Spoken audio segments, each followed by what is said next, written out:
Rajamudita's question.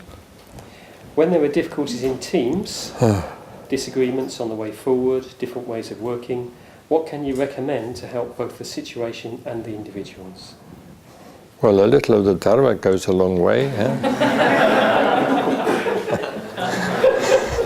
You have to remind yourselves that you're all order members and you're all going for refuge and all practicing the precepts and doing lots of other things. So you've much more to unite you than to divide you. But nonetheless, with regard to certain practical issues, there can be disagreements even between the best intentioned people. I've for instance heard of very heated discussions as to whether a certain new class should be opened on, say, a Wednesday or a Thursday. And people can have very strong views about these matters and even become very heated. When that happens, well, you just have to recall. Someone has to recall you, if necessary, to the fact that, well, you're all really aiming for the same thing in the long run. I also think that it sometimes happens when people are working as a team that if unanimity is not possible, then there has to be a majority verdict. And the people who are outvoted should loyally accept the opinion of the majority. Such differences are usually not about matters of conscience, but just certain practical arrangements.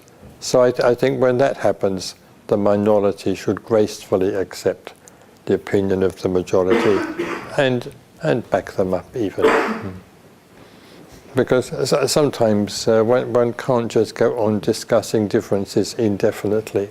That holds up whatever one is trying to do. So yes, allow a certain amount of time for discussion and even time for disagreements to emerge. But in the end, a team has to come to a decision. Otherwise it grinds to a halt. So as a last resort, a majority decision should be accepted. I think we had this difficulty in the very early days of the FWBO when we had what we called co-ops. I must admit that it was my idea to begin with that all decisions should be unanimous. But we found that discussions just went on and on and on indefinitely and nothing was decided. So with regret we had to accept the principle of majority vote. And of course after a while we no longer called ourselves co-ops but team-based right livelihoods. So full agreement, unanimity is not always possible. And when that happens, yes, the matter has to be decided by majority vote.